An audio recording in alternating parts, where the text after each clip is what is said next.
Good day. This is Regina's Rabbit Hole. Today is very, very, very interesting. I'm getting ready to bring my phone back and my tablet that I just got about 3 weeks ago from Sprint. It's the same phone that I'm using right now to talk to you that I'm bringing back. Reason being, very interesting story. Here we go. Regina's Rabbit Hole. This is about being a targeted individual that you can now probably label as, what do they call it? Trafficking. Yes, human trafficking. Falls under that code that truck just passed. See that guy right there? I've been seeing that guy ever since I complained about the bump living in the trailer in our house. He's been like pacing himself strange and just popping up. Like I constantly run into him in transition since then. Okay. So that's one.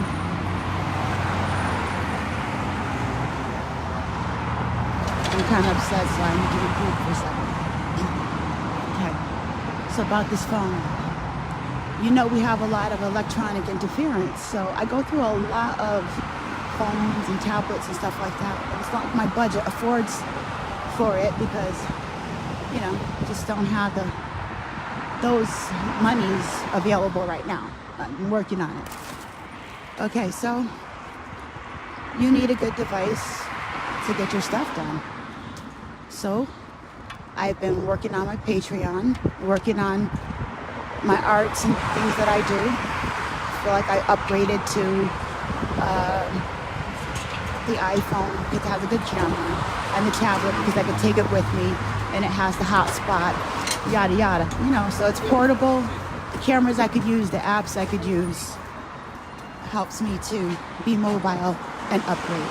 Because the last time I upgraded, my camera was stolen, and that was a couple years ago. I haven't recouped since then. Every laptop that was secondhand or phone that I had, the Galaxy phone. It just didn't come together like it did that moment that I had all the equipment that I needed and it was stolen. It's hard to regroup sometimes without the funds, okay?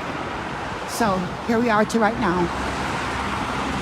The reason why I'm frustrated and babbling is because I've been having problems with the new phone that I purchased from Sprint. So, all right, switch from the Galaxy, upgraded to this. Immediately started having some glitches. Noticed the reception wasn't as good. A couple of drop calls or whatever.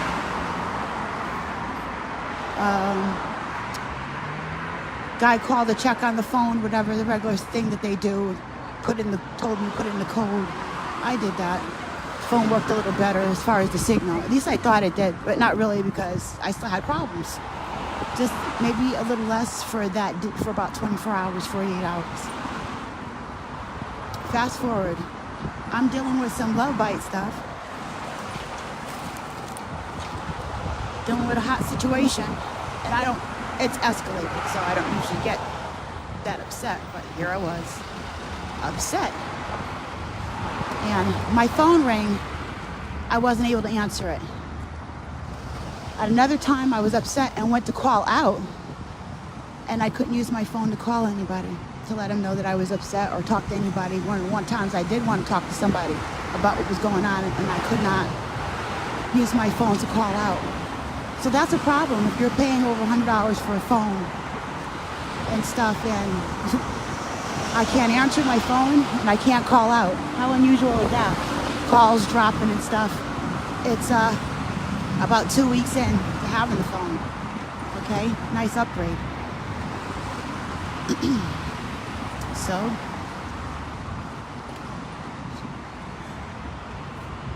what happens now? I walked down to the Sprint store that day. That was last week on Sunday. And I asked the guy, I tell him, I can't call out and I can't pick up my phone. I didn't tell him about the emergency or anything. There was some serious stuff going on. So frustrated that I couldn't even use my phone. Okay? So some real stuff popped off. I couldn't even call anybody. Not that anybody could get to me. But I have a phone and I couldn't even use it. You called me, I couldn't even answer you. With a phone that's worth over $100. All this bill and stuff, they want their money, right? So I explained this to him, and he puts in another code from the store and tells me, I said, well, can I bring this phone and get out of the deal right now? He says, you're 2 days past the 14-day trial period. That I wasn't even aware of it. I was just, you know how we get sometimes. We want to upgrade. I figured I had the month, you know, to decide. I didn't know that Sprint locked you into a whole year agreement. I had no idea. I knew they attached your credit, you know, but I didn't know they locked you in and that you were obligated to pay them. Especially even after your phone is not working right. So I asked him, can I bring the phone back? And he told me no, I was 2 days past the 14 days. In the agreement, it was 16 days in. Even though they had to send me that signal prior to, and I had glitches. So I said, he told me about a corporate office store. And I said, well, is one located here at the mall? Because I saw that there was another store. I specifically said, I saw there was another store here at the mall. Is that it? Is that the other one? He said, no, that's not it. I said, oh, that's weird. There's 2 stores here. I could have sworn that was it. I specifically asked him twice. There was other people in the store. I was upset, babbling like I am now, trying to figure things out. And he told me, no, that was not the corporate store. Okay? He set the code, gave me the phone back, and told me that I had to deal with the person that sold me the phone and that I had to do that Monday. I was frustrated, so I didn't go Monday last week. Today's Sunday. It's been a full week. I knew I had to go in there, but I don't like dealing with adversity, and seeing how I'm already dealing with gang stalking and all the other stuff.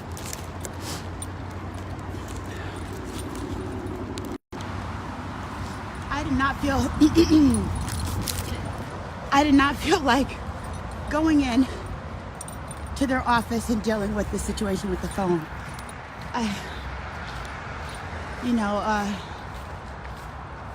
Dealing with, being the person that I am. I try to avoid the sticky stuff as much as possible because I have a lot of it around me already. So I guess I should have went in on Monday and took care of this. But I had such anxiety around it because I knew that it was... I knew that it was encumbered by this other gang stalking, human trafficking undertones to it. Especially when I just got the phone and I couldn't pick up my phone and it was during a heated argument. It was all the timing and everything. It was just horrible and a mess to explain, layers to it and stuff. So I found myself, I didn't even say anything to y'all about it. I was just quiet like I am about a lot of other things that happened, So today, I'm still having problems with my phone. Oh, yeah, yesterday I got a survey after I had glitches and stuff with my phone. I noticed that messages and things that I didn't see all of a sudden were appearing, like a whole bunch of them. Because I'm switching from like the tablet to my laptop to my phone, and I noticed the difference in the messages, right? Stuff that I checked and not checked. So I had already checked my phone because I use it often. All the messages cleared off of there. And I look at it again, and messages that I hadn't seen for like a week's worth of messages, like it was reset on the phone, things like that. On top of not being able to answer my phone and calls failing. So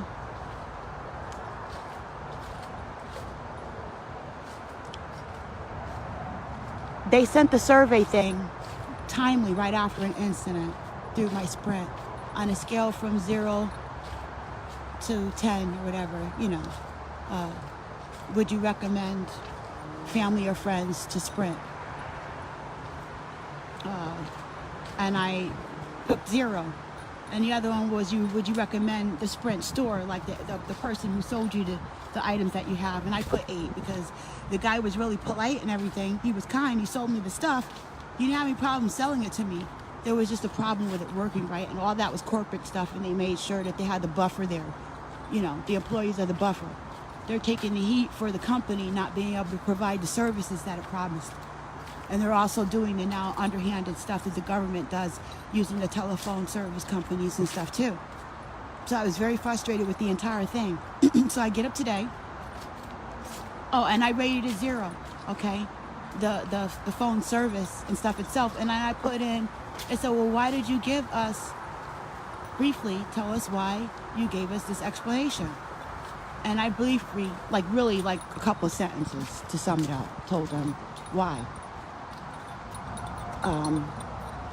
That I'm paying a bill on a phone that I can't get services provided on properly, but I'm paying for those services and locked into a deal, and that's bad business. To say, I don't understand what you mean. Now, this is a bot. Make your comments simple. And I said, I'm responding. I'm talking to a bot now. And I said, the response was for a human being, not for a bot to understand. And then I got another message that said, thank you, for your cooperation with the survey. And that was it. Fast forward, wake up this morning. Still calls, the phone dropping and stuff, like when I'm using it to look at my messages and things like that.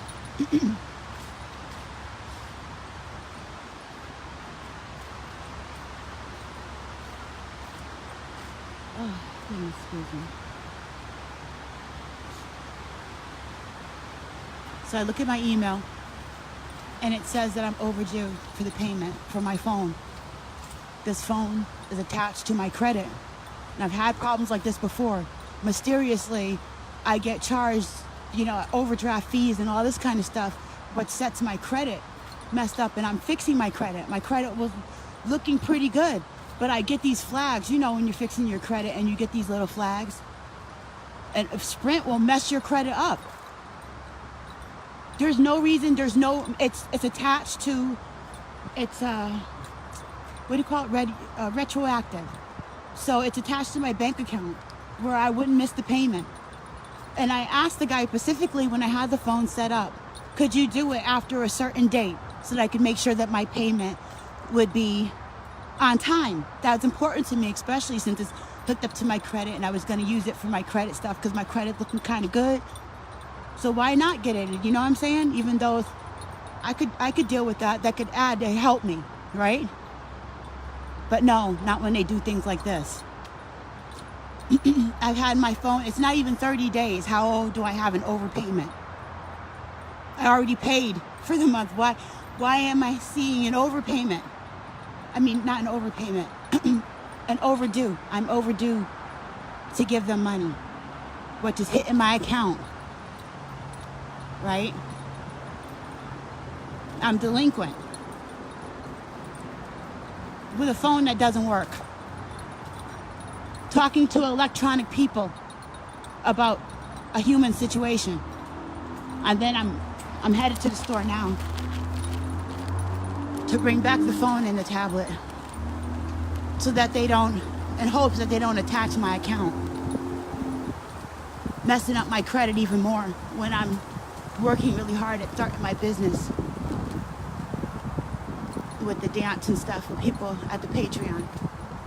As when I work on getting things aligned and getting them together, the isolation is one thing, the lack of camaraderie, nobody buying anything that I was purchasing. I'm still trying to figure out how to market myself and put, line up everything properly. And the sabotage, the massive amount of sabotage that I've been through, it's been incredible. And I work really, really hard at not complaining because it just masquerades anything positive that you're trying to do. But this is actually meant to be a positive message, because on the backside, as I've spoken before, on the backside of all the crazy stuff that I'm going through, I mean, on the backside of all the lovely things that you see me doing, this is the crazy stuff that I'm going through, some of it. And not just the phone, but a lot of other things are very close. Oh yeah.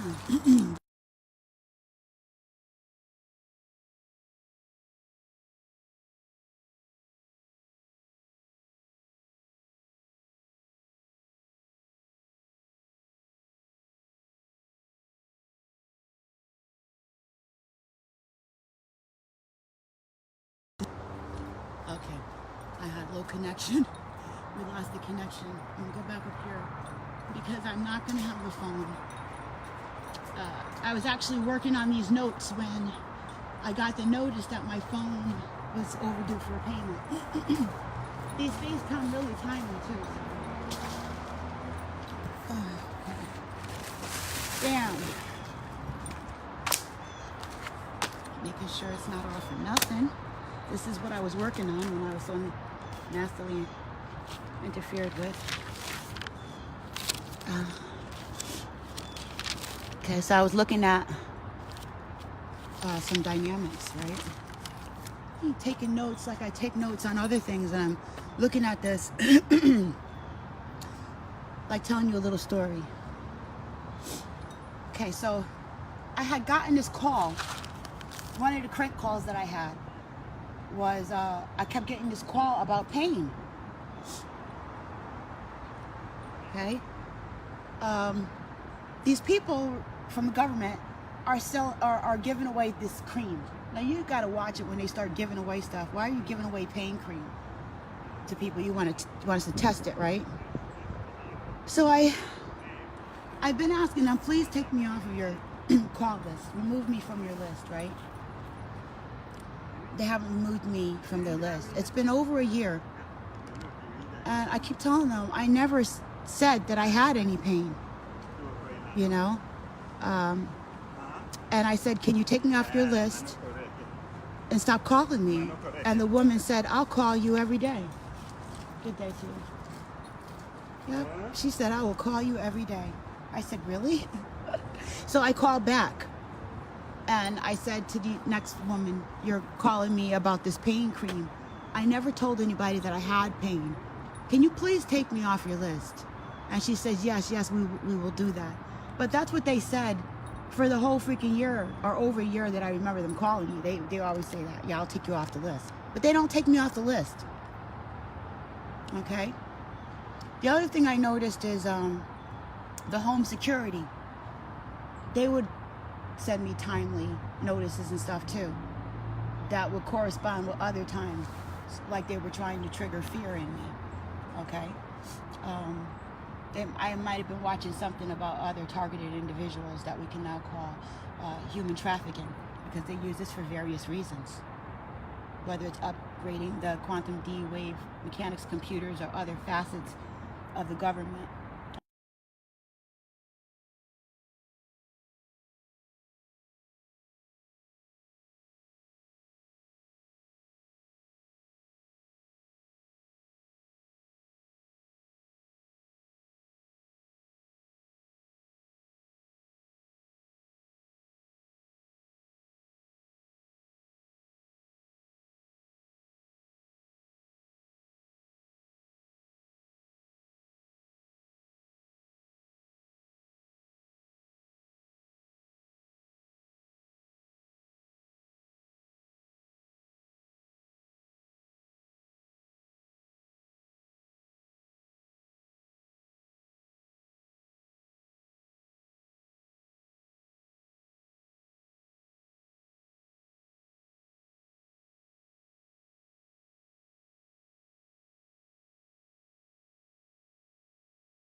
Okay, we're back. That was a long one. That was almost 3 minutes that I've been offline. Okay, so the home security. Yes, I know that's when I was cut off. On the home security, the notices that I would get in my email or through my text messages and stuff would be very timely. Like I would be corresponding with me doing something like watching a video about other targeted individuals or something like that. Okay, that's at least 2 to 3 years. Okay. Another thing I noticed was the Walmart gift cards. They kept popping up, like, remind you of the pressure, financial pressure or stresses that you may have. I would be thinking about monies or just different stuff, looking for things online to do to earn a little couple extra dollars. I'm sure some of us have checked into some of that. And there's a lot of BS out there, One of the things I found the most strangest was the Walmart. I would think how such a big conglomerate mainframe of a business could go so long with this fraudulent $500 Walmart gift card thing that you never receive. You do the surveys and you make it to the end, and they'd say that you didn't have to pay anything, but yes, you did. There was some gift offer and stuff, and even at times when you did the gift offer, you still didn't get what it was. You still didn't get the card. No way to report anybody, no way. And this kept happening over and over again. And there's times in your life, it sounds funny now, like playing with somebody. You're never going to get it. My grandpa used to take a silver dollar and put it on his hand, and he'd take his thumb and he would smash your hand, your fingers with his thumb because his hands were so big. And he tried to grab the silver dollar out of his hand. But if you could grab it before he smashed his thumb down, you could have it. And I got plenty of silver dollars like that from my grandpa. Snatching out of it. It reminds me of like that, dangling a little treat that that somebody would want or need in front of them. And, you're never going to give it to them. So, the stuff on the unconscious mind. So, okay. Another one was,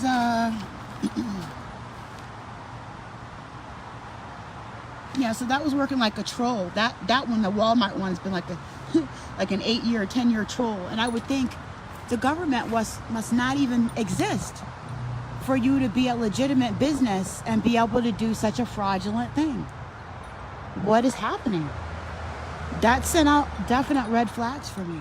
Made no sense at all. Okay? And then when all the other stories come about Walmart, that's a psych op for your mind. I kind of had feelings of helplessness and indifference,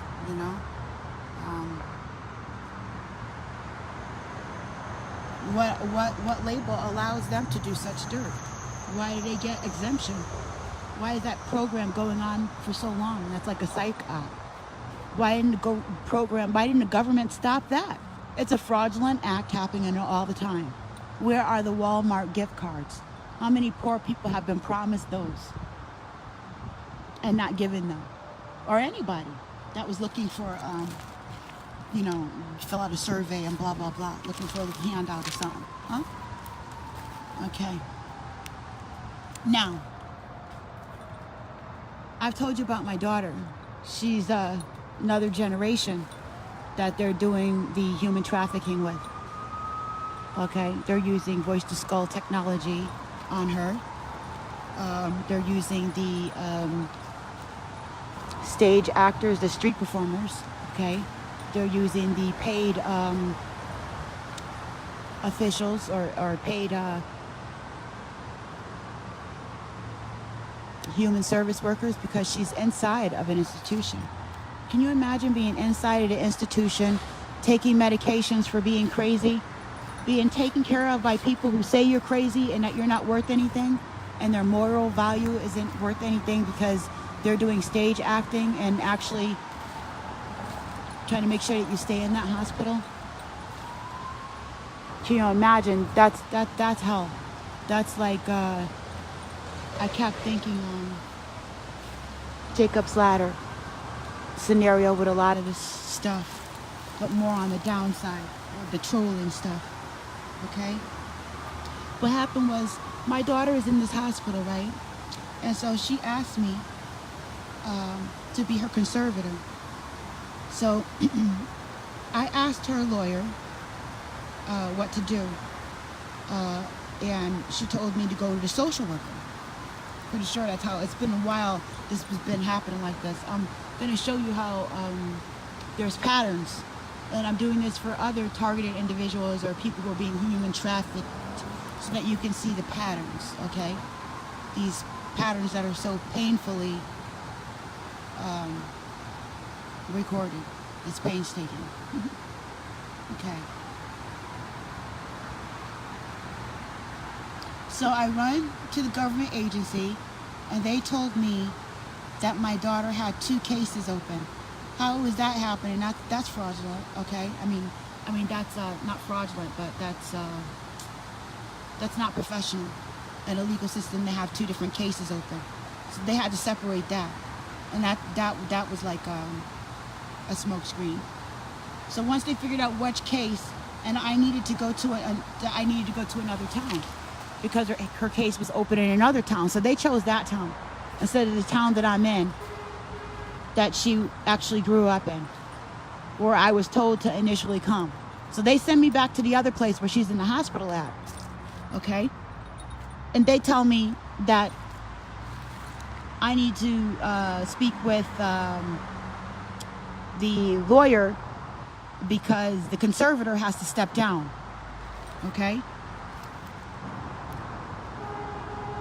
but the lawyer is the one who told me to talk to the social worker, and the social worker is the one who told me to go to the office, and the office is the one who told me we have 2 cases and to sort that out.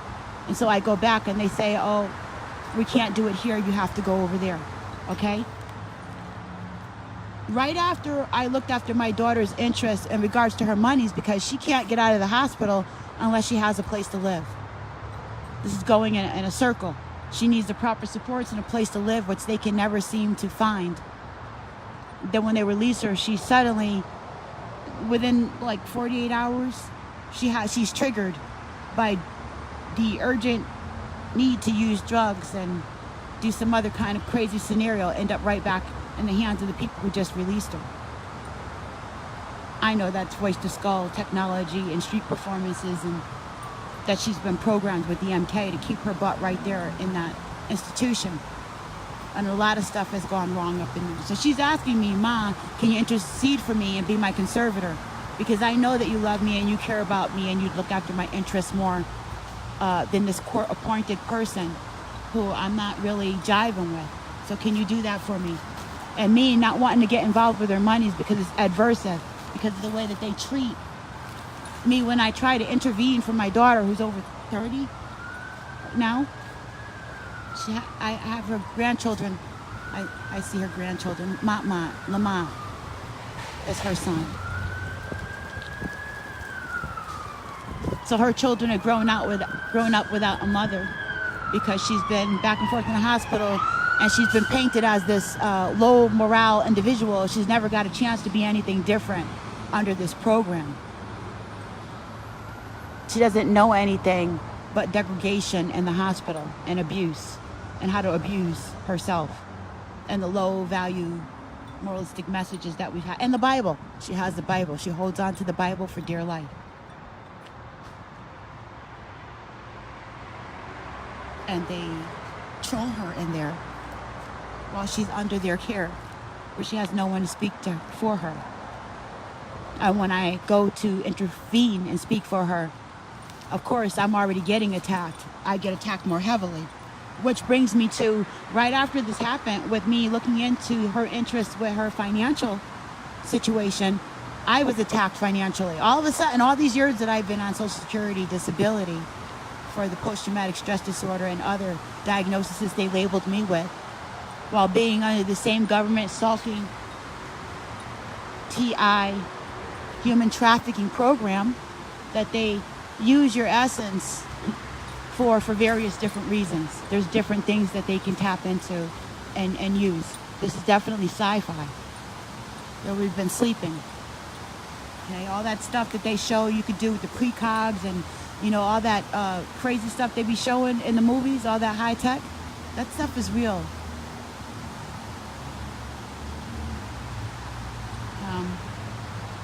Sophia Stewart keeps telling you the Matrix is real. This is the level where they have us thinking like the 1950s and stuff. It's equating to that. Well, when you open the door, you got the Jetsons. They got the Jetsons. We got 1950s 2 beds and still stuck in slow-mo. We're in Smallville, okay? Where everything is black and white. And the people around you, what keeps this reality together is that everybody shares the same intellectual plateau. You share a reality, you share the same kind of thoughts and ideas about stuff, or similar. And that's what they're holding on to, is the blindness that we're blind. Okay? So see, I have to bring this phone back. I have to run through this stuff that I was actually working on when a lot more things came to me.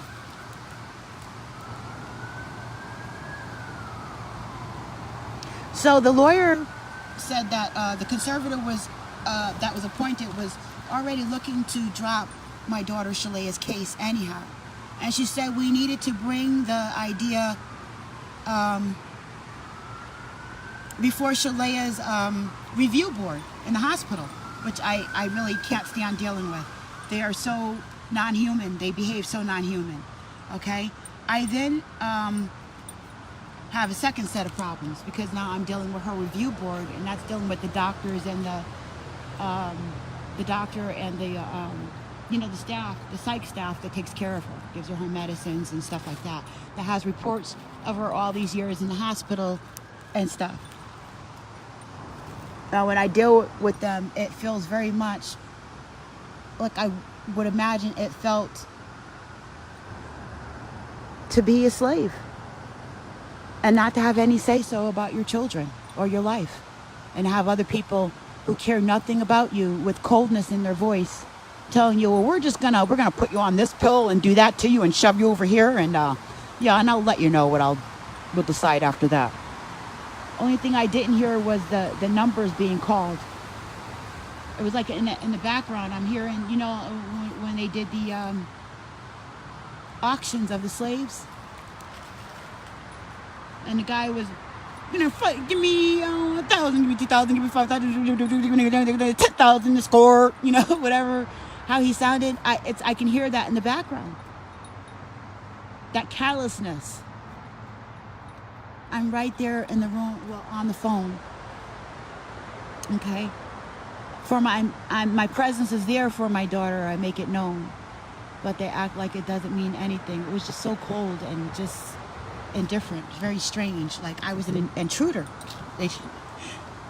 Now, when you deal with human relations and peoples and stuff, either the doctors are so far removed from what it's like to be human, which is not cool when you're dealing with humans, right? And you're dealing with psychology and human interaction and behavior. How far removed can you be? Well, you would treat others like that, or you just don't care, or maybe you're not anymore. You made some pact, and now you really don't see us like we're human. Like we should care and have compassion and love for our children. That the coldness and the distance that you're putting in your voice regarding her care or what's going to happen with her life would upset her mother or her. Like she was an animal, a pet. It was just weird. It was just horrible. Okay? So I had to get permission from them to support my daughter on this conference call, which I finally get permission for the conference call, and the call drops during the meeting. This always happens. Third time in, I go through this whole circle of situations and circumstances where I allow them to get me on a conference call with my daughter to arrange for that to happen. I go through getting to know, contact a different social worker, talk to,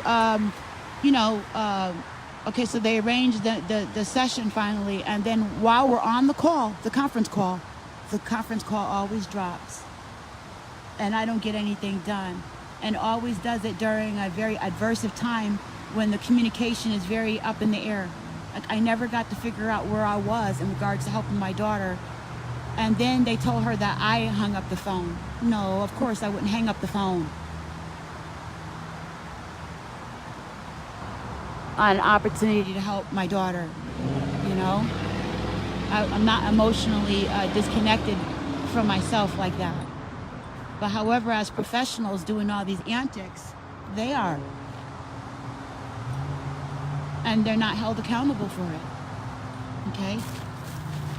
So knowing where I am with my dispositions, with monies, and with the government and all the stuff going on, basically in plain sight, laughing in my face, exploiting myself and my daughter, okay? And I have other children and grandchildren's that they have lined up for this freaking program, you know, or whatever the freak they're doing, okay? Taken away, okay, now they take the children away and they cause scenarios to reinforce that happening. I didn't have the monies and the supports to be able to fight. And years ago when I was in the hospital, when I was going through this, they did a whole bunch of stuff to me. And I had lost the rights to my daughters when I left my husband. I got attacked by voice-to-skull technology, radio wave frequency, the police, and I didn't even hurt anybody or do anything wrong. The staff at the shelter contacted the police, and they took my children from me. In the hospital, the doctor says there's nothing wrong with her. She seems fine to me. They let me go about a week, 2 weeks later, but now I have no rights to my children. Who gets my children?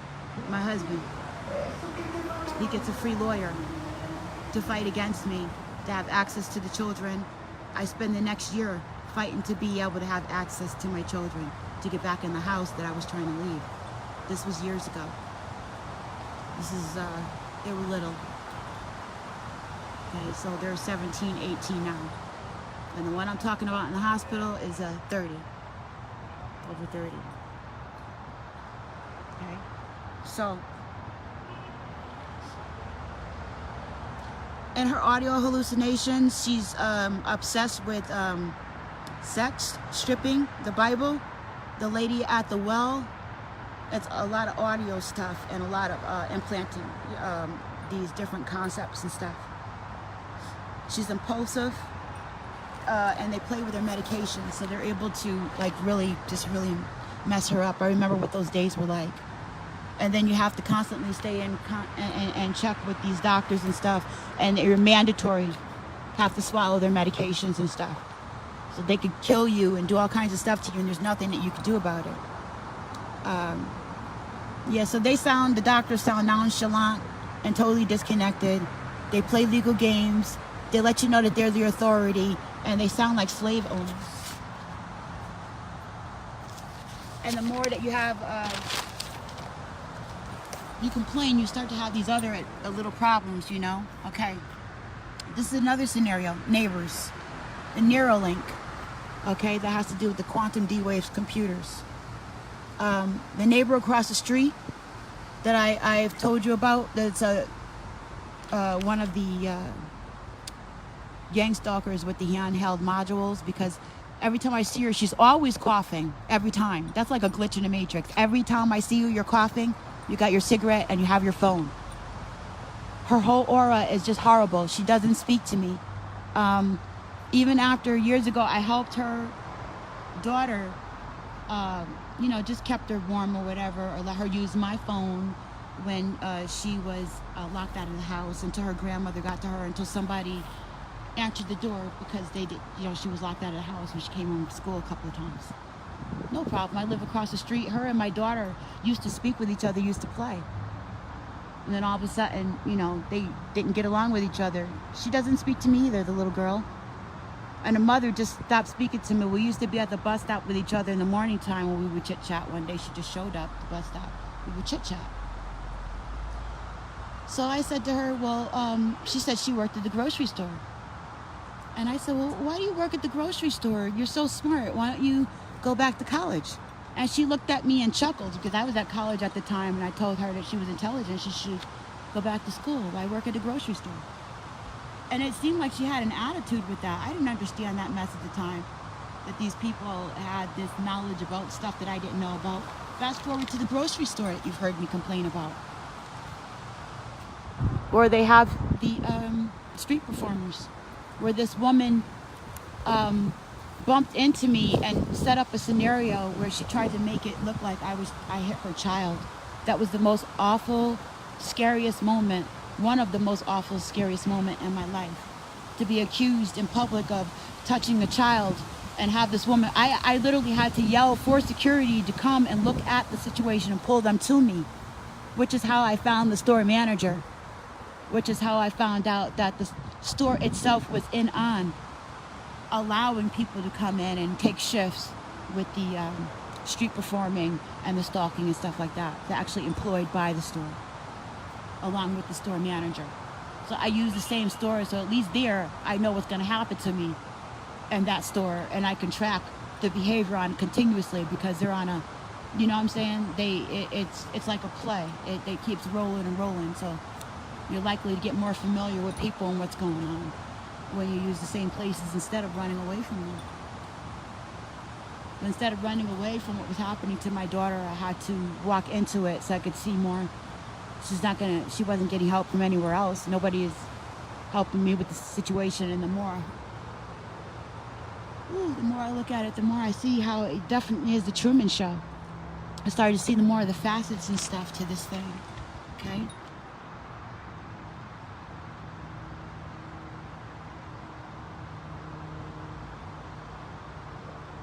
Okay, let me see.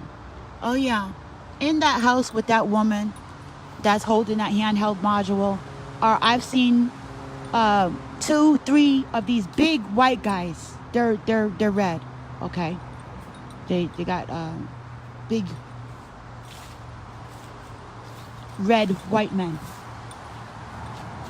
and they don't smile. They have dead eyes. They look at you like you're less than the crap underneath their shoe. And they're right across the street looking at you. When they do see you, it's with dead eyes and stuff like that. And they're, maybe 300-400 pounds at least? So they're big, burly, freaking white, red freaking dudes. Freaking mean, nasty looking dudes. The types that you know don't freaking particularly want you around. They don't freaking crack a smile at all, even when you look at them or say good day and stuff. You know, those type of people. You look at them, smile, say good day, how are you? Hello. These are the people in your neighborhood. They look at you with dead eyes, no smile, barely look at you at all, and don't even acknowledge that you even said anything. This is a woman that I was actually speaking to at one time. Her daughter was talking to my child, okay? To not speaking, to seeing her holding her phone, coughing every single time I see her, and me being fried the freak up in my room, in my bedroom. I'm totally surrounded by these frequencies. And barely anybody around me knows. I mean, who am I going to talk to about it but you? Other people out there in the world who are not a part of this particular Truman Show scenario, that have your own, that even know what the flip I'm talking about.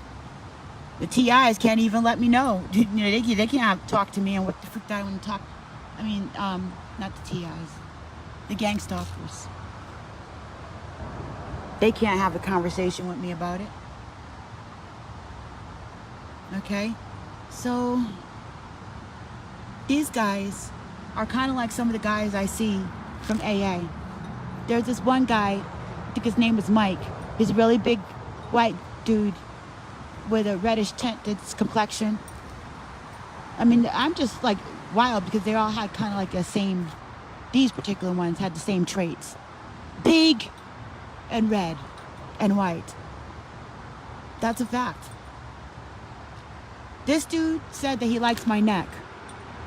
Yeah, literally told me that he liked my neck. I didn't like the way that felt when he said that. I didn't like the way it felt when I was around him. He felt like message serial killer, people under the stairs kind of scenario. And I was right, because one of the women from AA has some mulatto grandchildren. Talk about a situation right out of V.C. Andrews. This,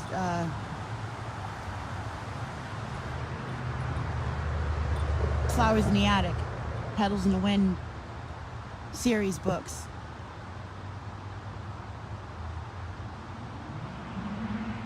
Her mother did not know about the grandchildren, and they're mulattoes.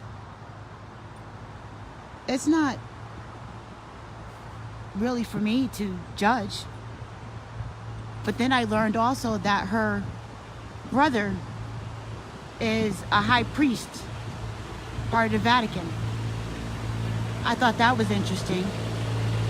Also, a lot of the scenarios that happened with her, like she was one of the ones I was grateful for.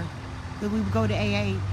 She gave me a ride to a meeting, you know, reach out, self-help stuff, you know, meet some positive group of people, whatever, right?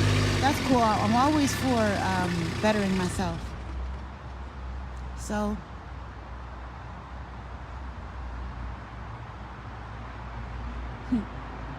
interesting scenario. So he gets out his phone. They're very bold too, these people. So what happened is, wow, I totally forgot what I was saying. Isn't that interesting? I gotta look it up. Yeah, so this guy, right. I'm going to the meetings, and I see this guy at the meeting, and he's a big redneck, and he says he likes my neck. I didn't like the way that felt, me being an empath and stuff, and other scenarios. So we go to this crafts fair. I was happy to know her because she invited me to make a little monies, and we were just talking about that, right? Getting my business and stuff together. That stuff has been kind of sabotaged, so I was very grateful for her wanting to help me to improve my business stuff. So we go to this crafts fair. First one was okay. The second one, I couldn't even leave my stuff out. I noticed that Benjamin, my dog, I had made him a sweater. Actually, no, it wasn't his sweater. All right, I gotta rewind this. This is the scenarios that are being set up. I had a sweater in a box at this craft show. The sweater ended up on top of the table when I didn't put it there, when I had looked away. And the people that I was talking to was that big guy, Mike, that said that he liked the way my neck looked. Another distraction was another man that I had saw from the meeting who was talking to me. And the guy who said he liked my neck, he was with his wife and his children, like all up, like right at the table. And I remembered that it was odd because I had made this comment about how, about T.I.'s previously being, not T.I.'s, about how some of the gang stalkers were sick, and that's why they were having problems. White people were starting having problems having children, was because of the hatred that they were harboring inside of their bodies. That the planet didn't want that. And that would probably, my statement was meaning, that would probably be one of the reasons why people will be having a problem with fertility. And right after I had said that, I saw this man with his wife, who I'd never met before, and they got like 4 or 5 children, all of them, right there at the table. And the doggy coat that I had made on top of the table that I did not put there. Now the doggy coat, my dog Benjamin is dead. Good day. I believe somebody killed my dog that's associated with the gang stalking program because of the way that it went down. I believe that my dog was definitely on the list. And this has happened before. I've heard other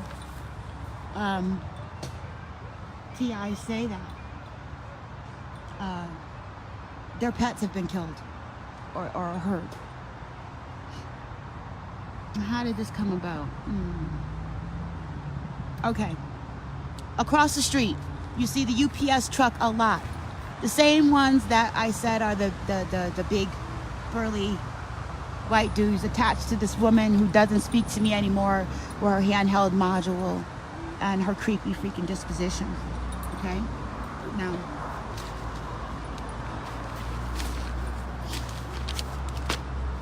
what happened? The UPS, strange story. My husband was looking for, like I said, some people look for little outs and stuff, look for little ways to make money.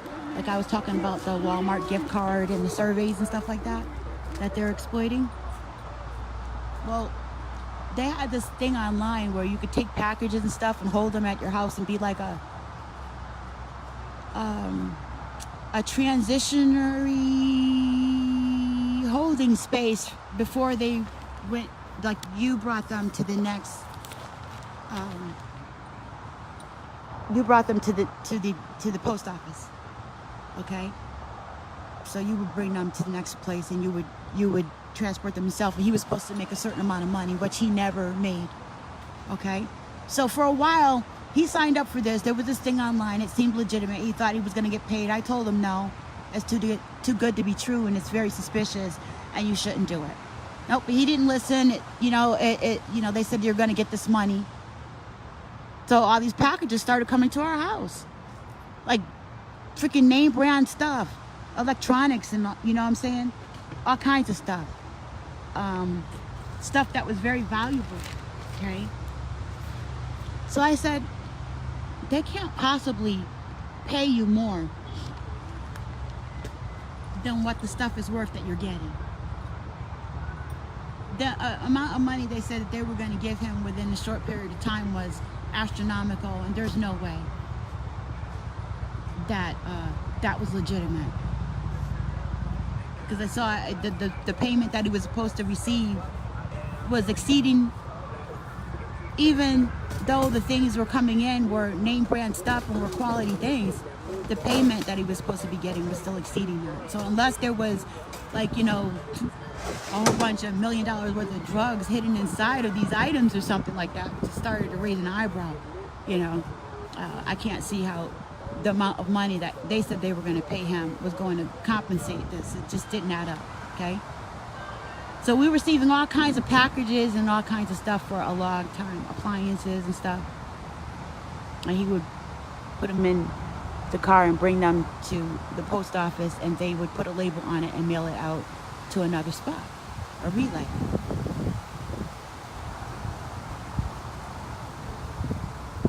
What got my attention is because across the street, it's very unusual for a UPS truck to be at somebody's house all the time. But then when the UPS truck was at my house all the time, it was really weird, especially with these other correspondences and stuff, you know what I'm saying? So one of the people, he ended up with some extra stuff. We ended up with an extra water pump where you could pull the water up out of the carpets, and it's a water pump. You could do all these different stuff with it, and it's a high quality freaking appliance. So we put it on the Amazon. Poof, this guy shows up from the Amazon, and he wants to buy the item that my husband had posted up there for sale. No, it wasn't Amazon, it was eBay or something like that. Okay? I think it was eBay. So they make arrangements to pick it up. I go with my husband to drop off this box with this high-grade freaking appliance in there. And the guy says he has a dog and he wants a doggy coat made for it. My husband says, hey, my wife makes stuff like that. Oh, he was talking to him and told him that I crochet.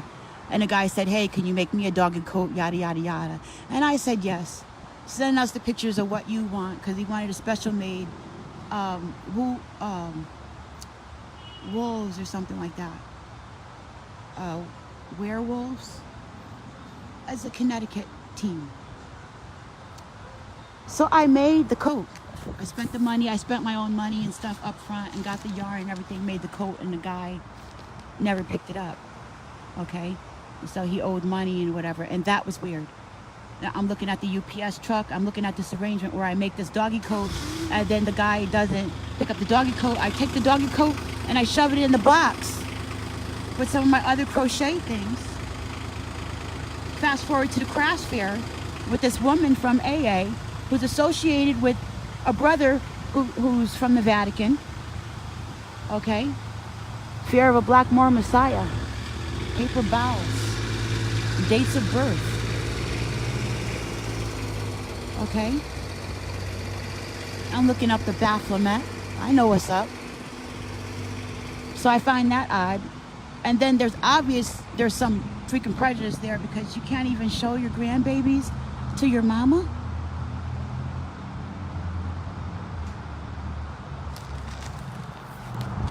I met her daughter and her daughter's mate at the first crafts fair. So I thought it was cool to go to the next one with her. And although she's eccentric like myself, I thought that was cool too. I can deal with that. And another eccentric like myself. But she was off. I overlooked it like I overlook a lot of things because it takes that many days.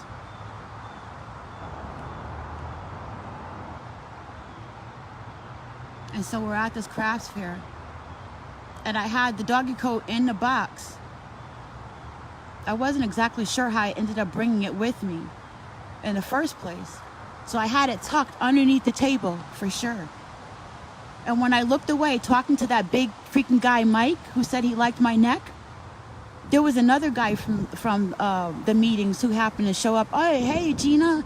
Oh, you're here, huh? You're here by yourself? Oh, he sees me with the other woman that we know from the rooms. And then he disappears. And, you know, when I looked back, I see the doggy coat on top of the table. I immediately was like, no, I'm not even going to do this fair. I packed up my stuff. And luckily, my friend, and I don't know how she got involved with this crap, family affiliation, she let me go inside this travel office place. And I sat there with the heater and watched people do street performance and add to the narration of what was going on. Well, why is she inside? Must have got scared. Something happened. And I saw the guy, you know, the guy with the face that they're talking about, with the Merovingi face. What's the name?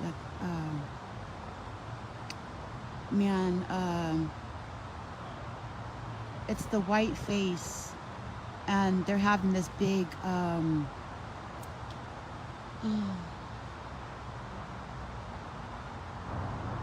At a loss for words for a moment. They're having this big to-do about the government conspiracy. I can't remember the name of the guy. He had a giant following and he has the white face, and he was given the information about the government. I have to move on. I can't remember what his name is exactly, but him. People with one guy had a shirt on with that on there at that event, at that crafts fair event.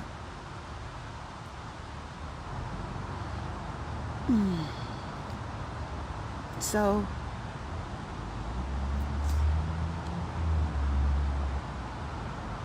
yeah, so that was that. And also affiliated with the across the street was she said she worked at a grocery store, and I didn't realize it, but yeah, at that grocery store I told you that I was being targeted, and it's systematic, and the guy is, you know, a part of it. I equated it to her, the grocery store. And when she laughed, I said, oh, you work at a grocery store, why don't you go back to college? Stuff that happened to me at college, you know, and has scenarios to it that don't add up, like the telephone that I'm getting ready to bring back right now. Yeah, I already said that our children used to play together. Next door neighbors. Okay. Their grandmother, when I used to go to college, I would get on the bus and I watched a young girl grow up. I watched our children grow up. Okay, the woman across the street's child and the woman next door, they used to play together. Okay, 8, 9, 10 years ago, whatever. They would play together. So here I was, I had went back to college and I noticed the young woman was on the bus and I noticed she wasn't speaking to me. She wouldn't speak to me. And I thought, hey, that's odd. I'm like, good day, how are you? You live right next door, right? Good day, how are you? She wouldn't speak. She looked at me with cold, dead eyes, just like those big, burly white dudes. And she's Hispanic and she lives next door. They're Catholic. I thought, oh, that's odd. Their grandmother fell down the stairs. Her grandmother fell down the stairs one time. So I ran over there to help her. Call the police. Call 911, right? Of course. So you do the regular. They said, where did you come from? I thought that was an odd question. Where did I come from? I'm always right there. I'm sitting right there. I'm always back there on the porch. I love being on my porch.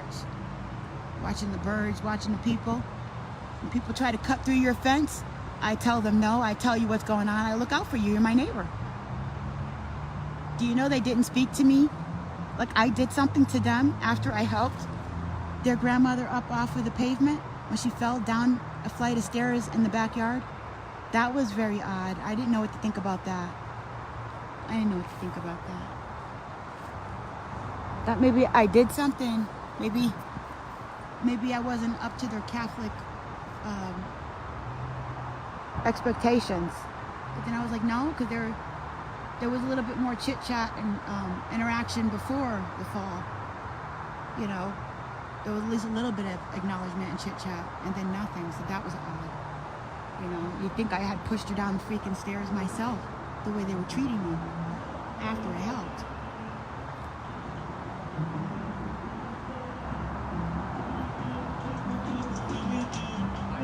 Okay, so where was I? So that would be it.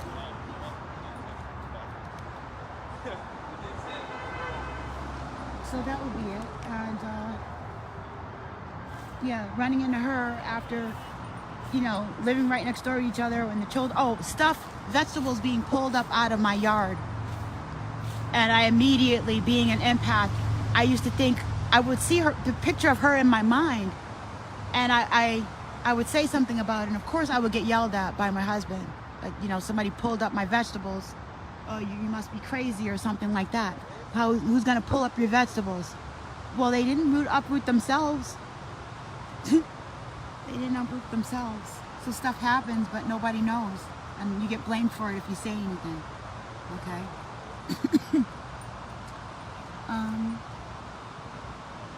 Yeah, so if there was any children climbing the fence or something like that, I would tell them. Okay? Then they started letting their dog poop in my backyard. I thought that was so rude. Come on now. And if I say something, you know that I'm going to get yelled at if I confront you about the dog pooping in my yard. Come on, don't be rude.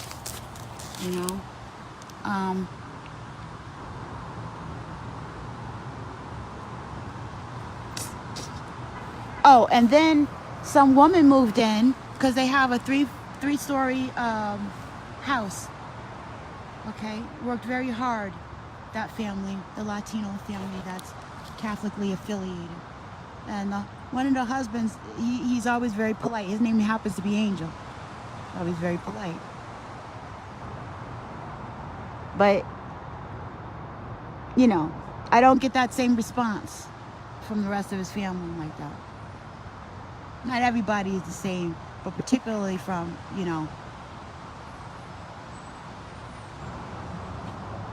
from the child, I'm telling you, and the mother, her mother. I get this freaking vibe. That's weird. And there was this tenant, this new person that they rented. They were allowing to rent from them. Who, I do the dancing and stuff in the backyard. So they're living next door, hackling out the window in such a mean, freaking vicious way. We've lived next to each other since our children were small, and I know we got the other issues and stuff like that. But now I had this vicious haggling. And it was around the time that, okay, yeah, you want me to know that there is like they want you to know, of course, that they're there, okay? I took a picture of the walkway in between these two houses, my house and that house, and it said the purple pathway is something, a little quote, you know, I'm always taking pictures and writing little quotes and stuff. Fast forward years later, the place in back of me, the apartment complex in back of me, has a cement company that's the exact same name of the quote that I put on the picture a few years earlier. Now I'm looking at myself totally surrounded. Totally bugging out of my mind. Nobody to talk to about it. But yet, thank God I can look. Thank goodness I can look. Thank the Creator, I can look online and see other people that have also been connecting the dots and putting pieces together with these scenarios, the patterns, these painstaking scenarios and patterns written down and organized, just like I'm doing right now. They shared what they were going through, even though it was painful. They documented and stuff like that in order to help other people to not totally lose their freaking mind and to be able to show that there's a systematic look to this petty adversive program. Okay, I gotta bring back this phone. It's the reason why I'm trying to get this stuff on here.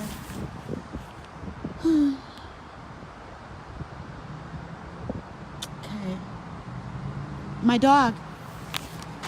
Okay. Now, totally surrounded by these people, which leads me to the neighborhood association, right? With the political affiliation. You know, they put the vote for a senator, this one and that one, governor this and that on people's lawns and stuff like that.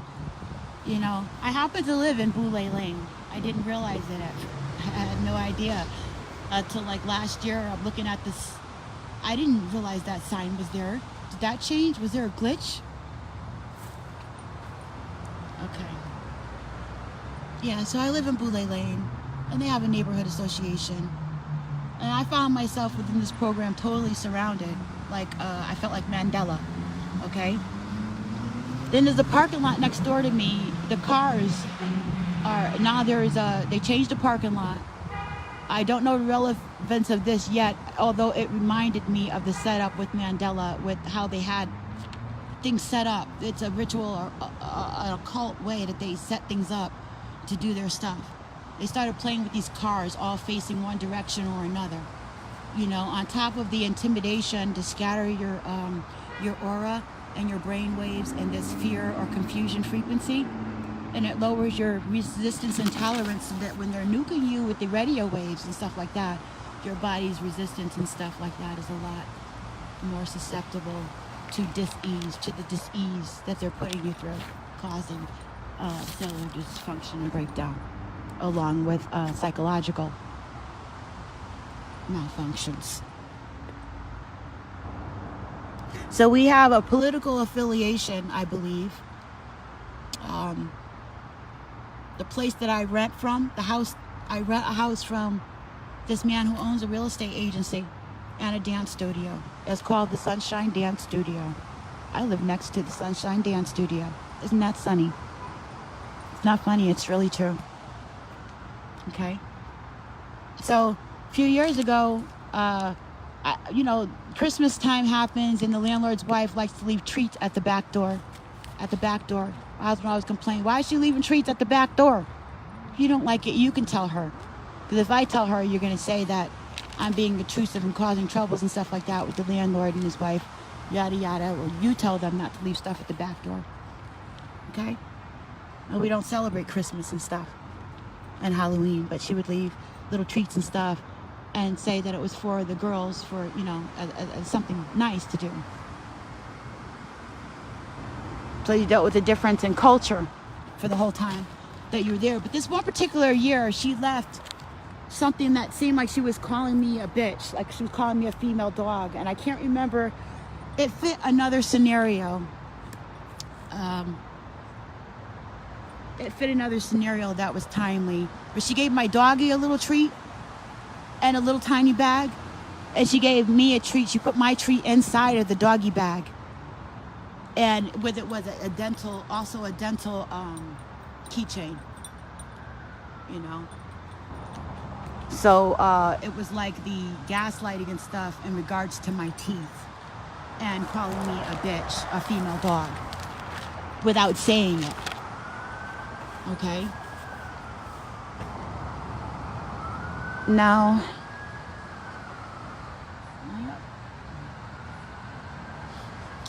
let me see what else. Yeah, there's cameras all around the house. The landlord would call when he first set the cameras up. He would say, well, you know, we didn't really know that they were there. He would call and say, do you know whose van that is parked there? This is a part of the program. Some of the tactics they use, I'm watching these tactics be used by people I'm supposed to respect. By people I've been desperately working on getting along with, doing these things. Is that your truck? Do you know who has that truck? No, it's not our truck. You know what truck we drive. Okay? So you want us to know you have the cameras there. So then my dog was stolen. Can you please run the cameras back that you placed up there? Oh, now there's a problem. All of a sudden my dog pops up and I'm getting fined for my dog not having a leash and not having shots and all this other stuff when you fight back. Turns out the woman right around the corner from the woman who lives across the street, okay, who's affiliated with another woman that I used to see at the bus stop. We were all at the bus stop together. The woman across the street and this other woman. So there's an affiliation, a direct connection there.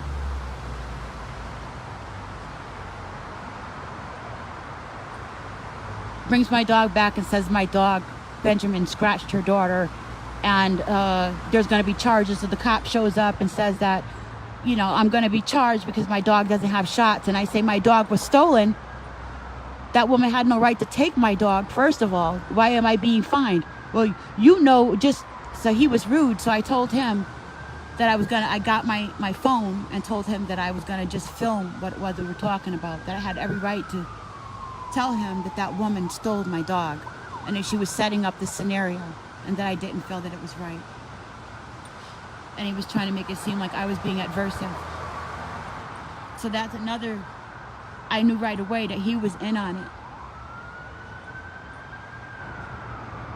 Then the landlord, that's a part of the neighborhood association, did not want to run the tapes back when my dog was stolen, but he could call and ask me about a vehicle that was attached to his business from the dance studio next door, which is the reason why he had the camera. Why are you asking people when you have your electronic equipment to be able to tell you what's going on, but then you don't want to use it when it's time to use it, when we're paying you over $1,000 a month to rent this house for years, but you couldn't do that. Some of the stuff this man says are equated to things that he shouldn't know. Okay? For instance, he was fixing the heater. I asked him if he could fix a light, and the guy with him says, sounds like somebody didn't want to pay the electric bill because one of the lights was loose in there. And, you know, our electric bill is a little delinquent. My husband pays that. He's a little behind on that, okay? And the landlord asked, do you miss your dog? This is just timely. It's the timing of it.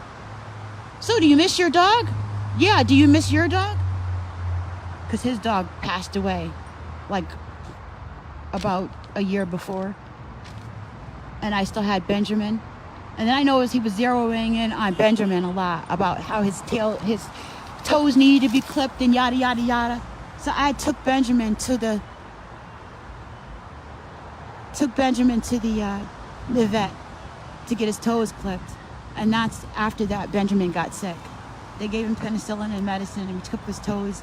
All of a sudden Benjamin has cancer. The guy who came to fix the water heater with the landlord gave Benjamin a toy.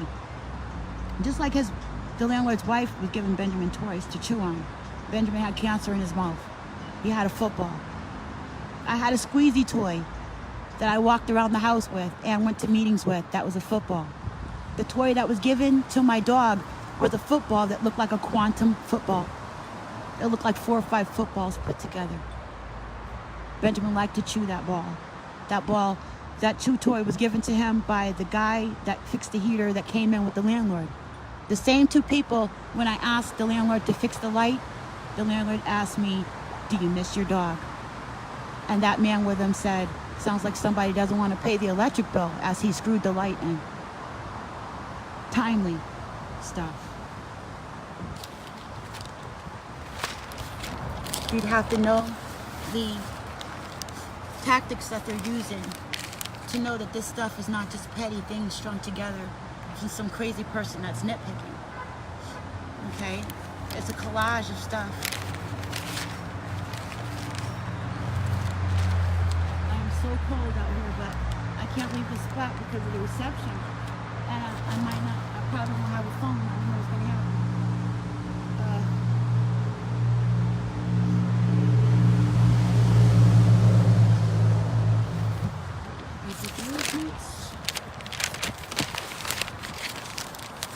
Okay, the Neuralink.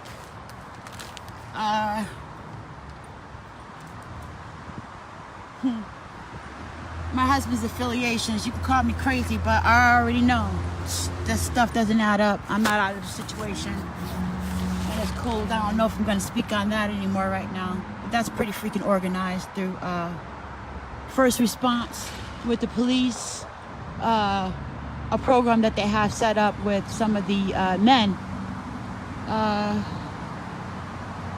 I told you that my daughters were taken away from me and it took me over a year to get back in the house. And that I was targeted with electronic frequencies and stuff like that. Those same people, I believe that I've run into while going to meetings. I've run into these same people who had me in the same freaking program running, just like my daughter is going through right now, 20 years ago. They looked familiar to me when I walked back into those rooms over 2 years ago. 2 years ago. You know? Memory coming back and all. So I got a lot of different scenarios going on. Not only am I been waking up according to the ascension that's happening, but dealing with this stuff being a targeted individual. What I know now is human trafficking, which is covered under the new policies and stuff that Trump had put forth, which I thought was quite interesting. Goodness, it's so cold. So, yeah, this is Regina's rabbit hole. There's so many different facets to my life. Many times I don't speak on things because I'm still dealing with the scenario and the situation. When I went for help, they are so freaking organized, and this program is so massive and so well funded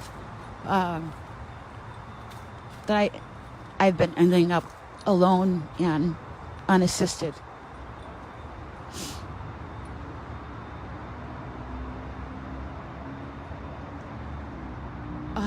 And so when I had a situation with my phone, I couldn't even call out, and I couldn't pick up the phone. I've had someone call me from a number that's all zeros. And now I have to give this phone back because they're attacking my credit, saying that I'm overdue for making a payment. And it's like not even a whole month. And you have to pay everything up front. And even when I called in to complain about it, the guy knows that everything's wrong. They know that it's wrong, but they can't fix it. And it sounds a lot like a mini model of what I'm already going through on a massive level and have been already. So, if you could get through this and it made sense to you, even if it didn't. Much love to you and yours. I hope you never have to go through this, but if you are,